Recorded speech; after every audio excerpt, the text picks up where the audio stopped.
Hello and welcome to the ToughAgers Podcast. I'm Deborah Rothschild, the owner of ToughAgers LLC, a virtual and on-location fitness company that specializes in working with older adults. I am honored today to have with me Lee Allen Egherman.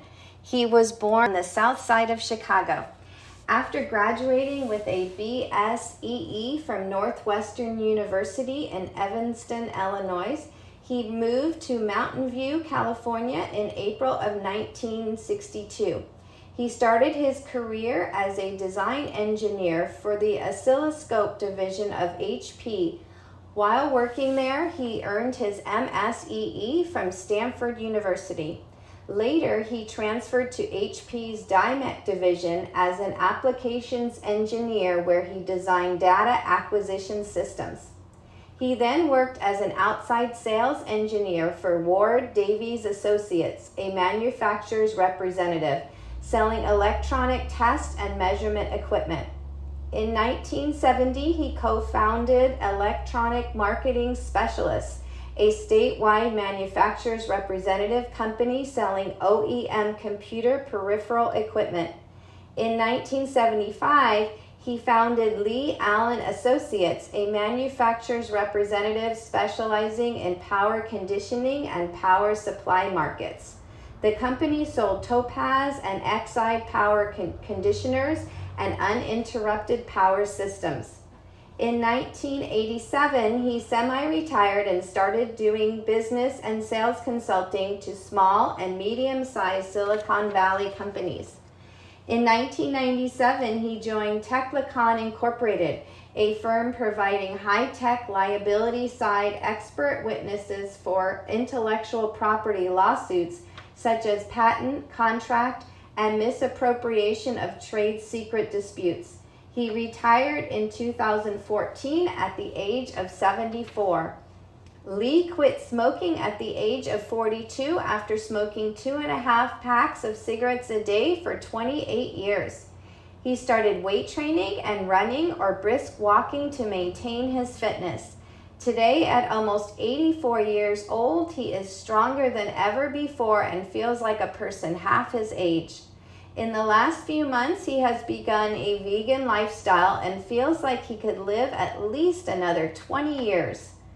He's been married to his wife Sandy for 38 years, has 2 daughters, has 4 grandchildren, and 4 great-grandchildren. Welcome, Lee. What was your experience with sports and fitness in your youth? Well, there wasn't a lot, Deb. I was in grammar school in the mid to late 40s and in high school in the 50s and college in the early 60s. And, it was nothing more than just going to gym, doing the stuff required at gym, but it wasn't anything like it is today, where generally people of my generation are certainly interested in health and fitness. I don't really know about the youth of today, how interested they are, but I think the general level of awareness in the general public is much higher because of people, A, living longer, and B, more interested. You see more runners and bikers and all that stuff. I didn't really get into exercise until I was 42 in 1982 when I quit smoking. And then at that point, I actually went to a professional counselor because I just didn't have the willpower to quit. And in fact, even today, I consider it to be my greatest accomplishment in life is that I quit smoking after 2.5 packs a day for 26 or some odd years. And at that point, I was living up in the hills, and I said, okay, I'm going to start walking. So I walked down the hill and walked back up again. By the time I got to the top, I was huffing and puffing. But in 1984, I joined Nautilus of Los Gatos that was out on Blossom Hill Road. They folded, and then I joined Los Gatos Swim and Racket, and that was in 1985. And the gym was being leased out to a couple of guys. It was just what is the cardio room now. That was the whole gym. And what was the men's locker there used to be a little alcove where there were bikes, and that's where that was. And ever since then, I have been dedicated to health and fitness and conditioning and good nutrition and vitamins and all that stuff. So what made you decide to quit smoking? Well, here I am. It's 1982. I think they're about to, or they've already taken TV ads off, smoking ads off of TV. And I just did not like the way I felt. I mean, if I had to run or do any kind of exercise, it didn't feel good. As a matter of fact, I actually felt that if I didn't quit smoking, that I would have a heart attack or something, because I was just so winded. So that's when I decided I've got to bite the bullet and do it.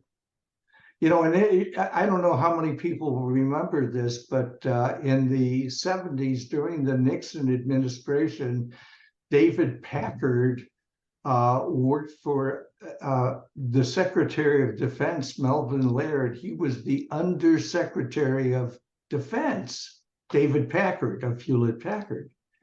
So when he got through there, they asked him what his greatest accomplishment was in Washington during his time. He was there for 3 or some odd years. And you know what he said? What? I quit smoking. Oh, wow. I did not know that. Yeah, it's an interesting story, and it is so hard to do. It is such an insidious habit that I really felt so good. I know another thing that was happening. I saw the handwriting on the wall that smoking was going to get ostracized, and there was no way in hell I wanted to run out someplace into a lobby or go outside in order to have a smoke. Oh, So interesting. I wanted to jump ahead on that. I said, I see what's happening, and it's only a win-win. And I've gotten to the point now where there's some ads on TV. If you've ever smoked, you can get screened. Well, you know what? I'm too old now for the screening. It goes to 80s. So they're figuring if you've made it beyond 80, the probability of you getting away without lung cancer is very high. And of course, well, that's good. Yeah, and your body, your heart recovers immediately. It takes years for your lungs, but your heart right away. Interesting. Yeah. So you said that correlated with your interest in exercise. Was there a reason that you became interested in exercise at the same time as you quit smoking? The guy who was working for me at the time was working out. He said, "Hey, there's a Nautilus of Los Gatos. Why don't you go over there and give it a try?" So I did, and I kind of liked it. And I saw, some not big improvement, but I was starting to feel, tight, the way you feel after you've worked out. And I liked it. And that was it. When they folded, I went to Los Gatos Swim and Racket, and I was there, 30 years? At the Nautilus Club, did they have group fitness classes, personal training, both? his sister ran an aerobic class, and there were, a good number of people coming there, uh, maybe 10, 15. And then the other half of the gym was devoted to these Nautilus machines. And there was a trainer there, and he'd walk you through and, uh, you know, kind of watch you if if you wanted it, and if you didn't, he wouldn't bother you. But it was kind of a close-knit group there. As a matter of fact, I found a guy there who really impressed me, and it turned out he was an electrical engineer, and I hired him into my company, and he turned out to be a damn good salesperson. Oh, well, that's wonderful. Yeah. So, I mean, exercise and fitness now have been so much a part of my life.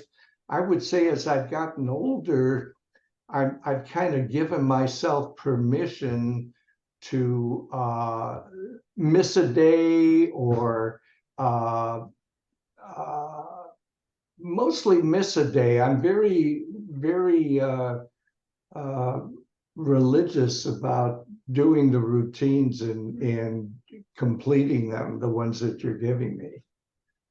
Yeah, so health and fitness, and I aerobically, I used to go on. I used to do the pre-core machine at the gym 3 times a week, and I would work with weights 3 times a week, and then I would have one day off. I was doing that through my 50s, 60s, and most of my 70s actually, uh, until I tore my tore my shoulder, my rotator cuff, and then I what else did I do? Oh yeah, I threw my knee out. I had to get a new knee, new shoulder, and that's when you and I got together. Right. So that brings me to my next question is, without saying any names of trainers, did you ever have any negative experience with trainers? And if so, could you share the experience so that other trainers can learn from it? I think what it was is me pushing myself too a little too hard. And I think where things may have fallen down with him, I was with him for 3 years. He helped me lose 20 pounds. I did weight loss management and training. The only thing I could say that, and during this time, I'm watching you working with senior citizens like me, and that's why I knew who you were, and I'm sure you recognized me at the time. But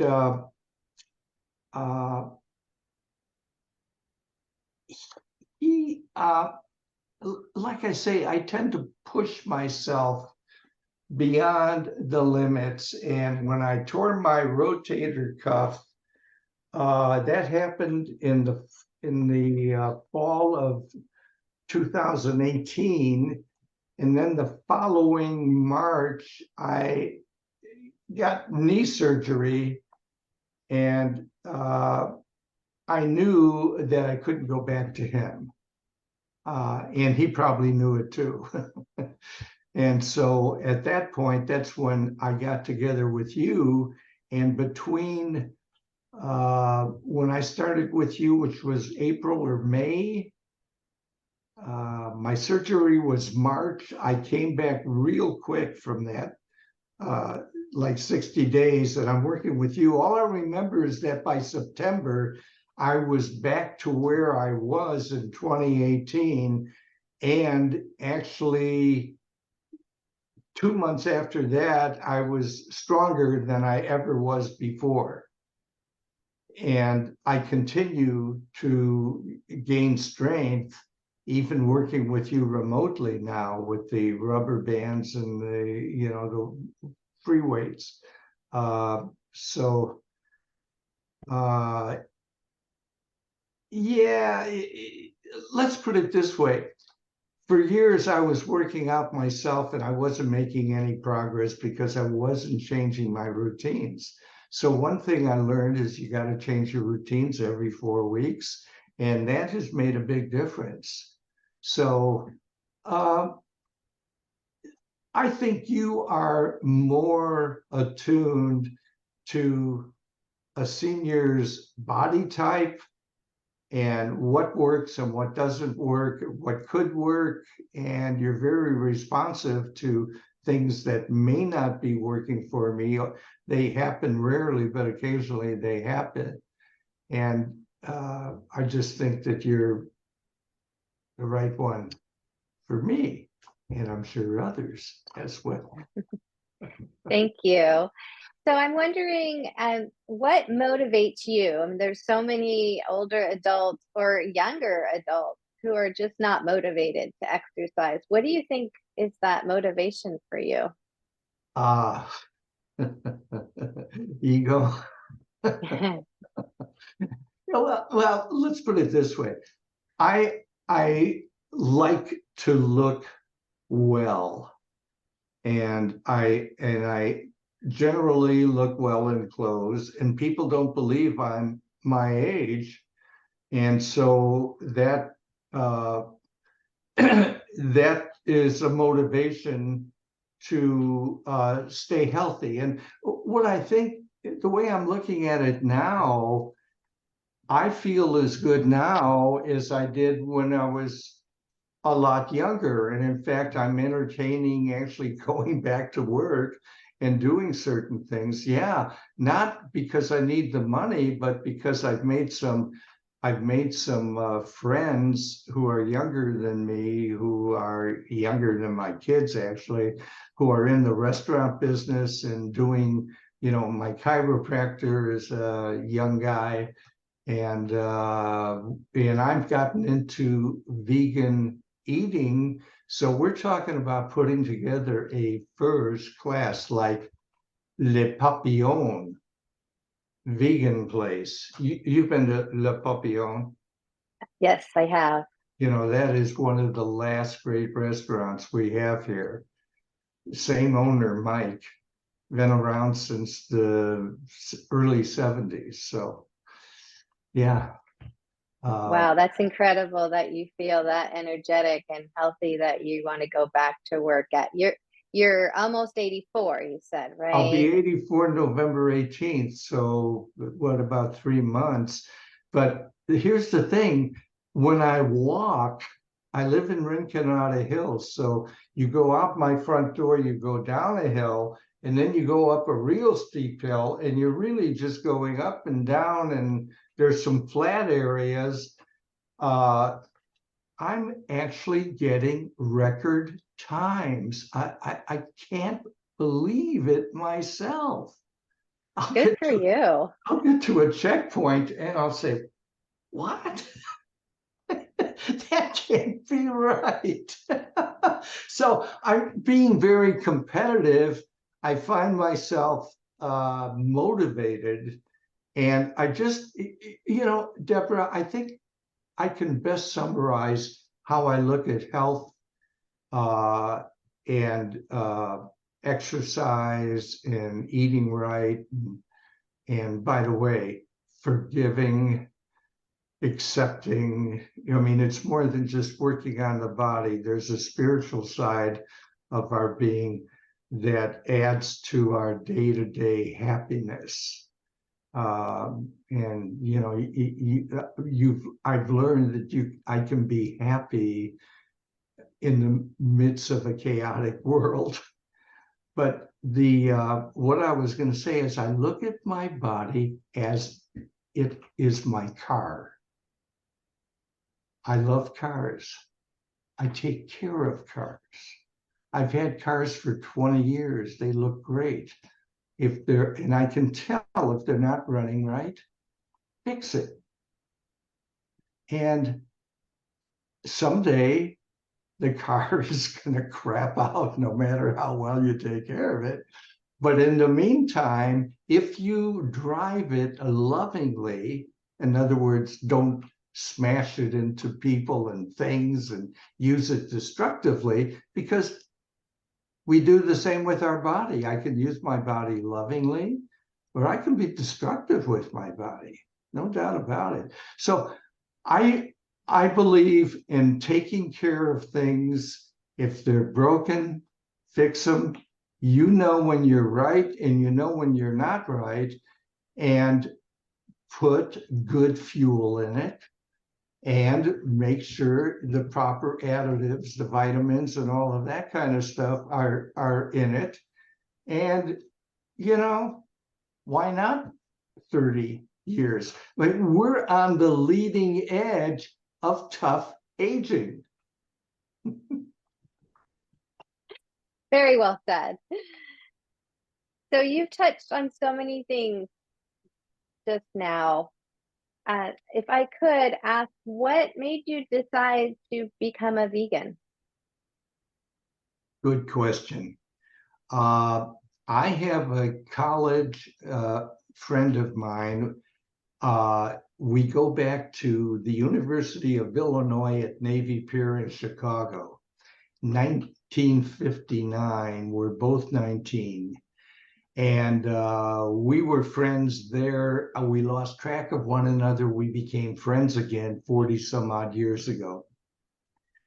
Howie is a fitness guy. In fact, Howie, actually, my friend, he's the one who actually got me to working out with weights. I forgot about that.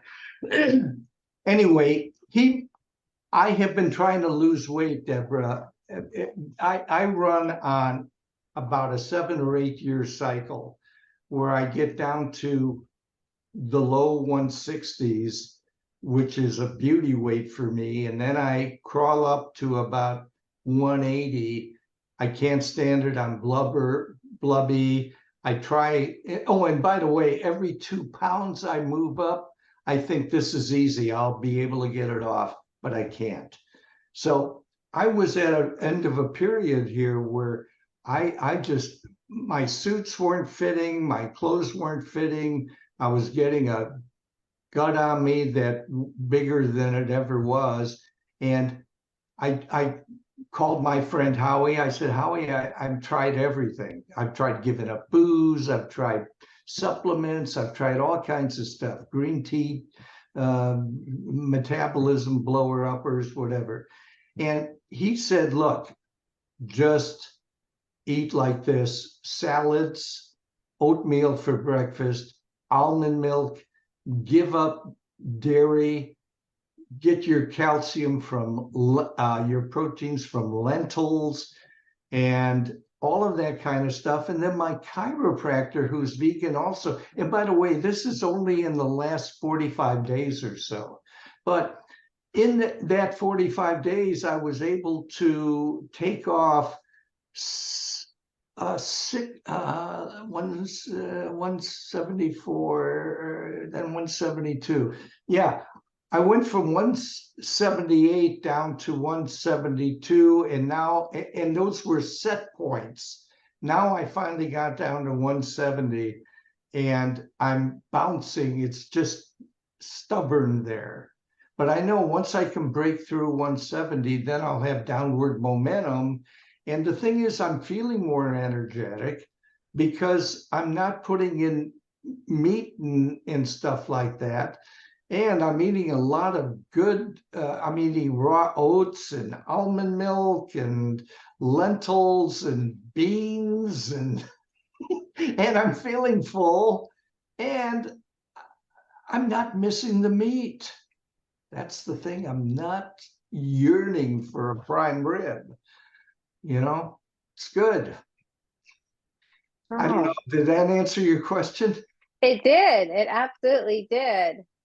Thank you for that. And And I we think more touched, and more, no, go ahead. I just think more and more people are going to be moving that way. It just is a healthier way of living. And here's the thing: I've made it this far. I want to keep going. Go ahead. I'm so glad that's working for you. We've touched both of us have touched upon age several times. How old do you feel today? Well, like I said, I really feel like I'm in my 40s. I move up and down stairs with ease. When I carry the garbage down, not the garbage, the laundry down the stairs, I'm carrying it like this, and I'm working my abs. Uh, I can I can lift things that wasn't able to lift. I'm stronger. I'm actually stronger and more. Look at if I wasn't worried about my knees, my other one, I'd be running up the hills because I can do it. I can run up the hills, never run down the hills, but I run up the hills. And I find every once in a while, I used to do this before I banged my knee up. I found older guys like me kind of doing the same thing. So maybe I'm an inspiration. I don't know. You definitely are. Now, you also touched on mindset and how that was a part of your overall wellness. Can you expand on that? Uh, yeah, my wife and I have been involved in a psycho-spiritual belief system called A Course in Miracles. I don't know if you've heard of it or not.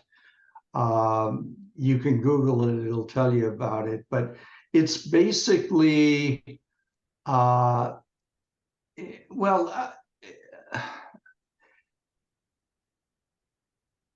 let me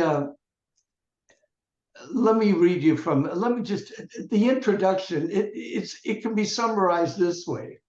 Nothing real can be threatened. Nothing unreal exists. Herein lies the peace of God. It requires, see, we were raised to, our identity is tied into what religion we are. We share some tribal sharing between you and I, where we went to school, what our parents did, all of these kinds of things shaped our own perception of ourselves. And we get older and we look, and occasionally some people ask, is that all there is? I've done all the things my mother wanted me to do, my grandmother wanted me to do. I've been frugal and, all of that kind of stuff. And you get to the point where you say, why aren't I really happy? And it basically boils down to a lack of acceptance of what is. So guys like Deepak Chopra, and here's another great guy, Eckhart Tolle, they're very much into the idea and the truism that the only time there is now. And for most of us, we spend an inordinate amount of time fretting over what happened and how guilty we feel or how ashamed we feel. And the net result is we're really punishing ourselves for being so bad. Or we're fretting about, oh, what'll we do if this guy gets elected? What are we going to do if we don't clean up the air? What are we going to do? It's all future. And in the meantime, we're we're out of touch with what's happening now. How am I now? And I've decided that I'm no longer going to punish myself or punish myself for the past and feel guilty about it, or worry about what I spent most of my time worrying about, which was having enough money to be able to live comfortably in retirement. Deborah, I'm living my dream. All of my planning is happening now. And it's like I've got a new lease on life. I feel half my age. Let's keep going. Why stop now? But I've learned to accept what is. I'm no longer dependent on you looking at me the right way, or something happening out in the world, or my wife doing something that I want her to do in order for me to be happy. My wife is my wife. I love her dearly. She's a princess, heart bigger than this backyard here. But she has her quirks. Like she owns the house. Every little room is filled with her stuff. But I've learned to live with that. I'm not going to angst over it. This is my lovely wife. This is, happy wife, happy life. There's the answer. When we were chatting before this podcast, you were mentioning sometimes when you drive in the car, you're not listening to anything. You just stay present. Yes. And I learned that from Eckhart Tolle. Have you ever heard of him? No. He wrote a book called The Power of Now. And he puts forth very persuasive arguments that now being the only time there is, everything we experience now. So when I get into the car, I'm either thinking about something that happened in the past, something I've got to do, where I'm going, and I can numb myself a little to that chatter by listening to the radio, or as I said earlier, turn the radio off and just become present. Pretend like you've never been here before. You're driving down the street for the first time. Look around. Keep your eye on the road, and a wonderful thing happens.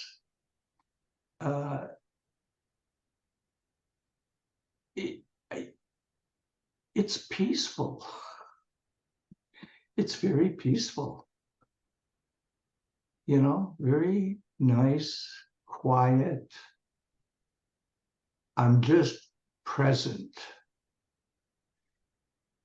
And I'll sit in my easy chair and look out at what you see as my background, and I'll just sit there. And I'm able now to look at my own, what I'm doing kind of objectively, because I can see when I'm getting involved in the world. I see it going on, but it's one thing to be aware of it, and it's another thing to be totally entrapped by it. So I've learned not to get entrapped by the world, just accept it. This is what's going on now. Wow, that's very good advice. Getting back to fitness professionals and what takeaways fitness professionals can get from this interview. I know you and I have been working together for several years, but in general, what is it that you want from fitness professionals? Well, like working with you, you're always checking. And when I ask for a new workout, you're saying how you're feeling, any problems. So, checking in and making sure. And I'll tell you and communicate that to you. And, you come through with a plan. And I'm trying to remember, there was one exercise you gave me that I just couldn't do, and I think I told you about it, and I think you changed it or modified it. But it's like What do I expect from my barber? He's dependable, he's reliable, he does a good job. We shoot the breeze when we see each other. He knows our family, we know him, we're friendly. And I can count on him. And it's almost, there's a side of me that says, oh God, I sure hope Stan doesn't retire. So, Deborah, what do I want from you? I'll tell you, don't retire yet. I'm not going anywhere, so you don't have to worry about that. No, Do you have, sorry, you've go been ahead. terrific. I mean, I can't speak highly of you enough. Is there any advice you'd like to share with other older adults? Well, yeah, I mean, geez, whether you, I don't know how you're getting to watch this particular segment, but I would say there is, read a book by a guy who actually discovered resveratrol, which is the main antibody that you get in red wine. He said the way he looks at it is that age is an illness. It's a sickness. It can be healed. And the whole idea is that when you go to regular doctors, and we do, you start complaining about it, hey, and they say, oh, that's just age. You've got to expect that. I say bullshit. Excuse me. I say if you will take care of your body, if you will keep it working. In fact, take a moment and Google old guys who are built. You would be amazed at how many guys who are ripped in their 90s. I don't know how they do it, Deb. I'm just happy to look well and to feel well. And I know I've got a six-pack here, it's just hidden. So I would say exercise, aerobically, keep your heart moving. It's a muscle, work it out. You don't have to go running, but you can certainly walk briskly. When I was on the treadmill, it was 3.5 miles an hour. So I actually try to walk up and down the hills here, 3.5 miles an hour. It's the same type of workout. Just keep at it. Keep at it. And above all else, positive attitude. Positive attitude, positive results. Negative attitude, negative results. And one final thing, Deb, and then I've got to go. I want to leave you with a thought that came directly from Deepak Chopra. When you laugh,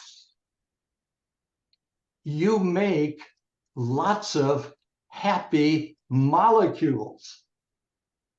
It is the same as all the cells in your body saying, ooh, daddy feels good about himself. He's taking us out for ice cream. Then just imagine what happens when you hold a grievance. And that's all I'm going to say. Cancer, a lot of it comes from all that crap that gets squirted into every cell of the body when you're holding a grievance.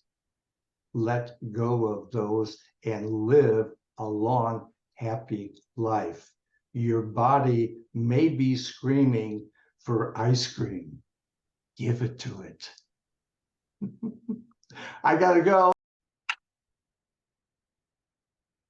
Thank you so much for listening to the ToughAgers podcast. For more information, you can go to ToughAgers.com and DeborahDoesFitness.com. Take care.